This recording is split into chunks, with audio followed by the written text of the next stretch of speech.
శ్రీకాకుళం జిల్లా ఆమదాలవలసలో నూతన wastage stock point శుక్రవారం నాడు ఘనంగా ప్రారంభించారు. పాలకొండ మెయిన్ రోడ్ లో బొడ్డేపల్లిపేట వద్ద వెస్టేజ్ స్టాక్ పాయింట్ ను గురుగుబెల్లి అనిల్ కుమార్ ఏర్పాటు చేశారు. కస్టమర్లకు అందుబాటులో ఉండేందుకు వెస్టేజ్ స్టాక్ పాయింట్ ఏర్పాటు చేయడం జరిగిందన్నారు. ఈ స్టాక్ పాయింట్ ప్రారంభానికి విశాఖపట్నం, విజయనగరం, శ్రీకాకుళం కంపెనీ సభ్యులందరూ పాల్గొనడం జరిగిందన్నారు.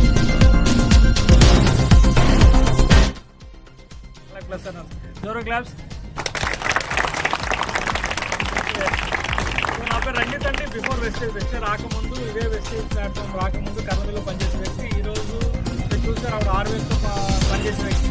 150 రూపాయలతో స్టార్ట్ చేసి ఈరోజు on and average per month 14 లక్షల పైన పర్ మంత్ బయట ఉండి 1 రూపాయలు కాదు.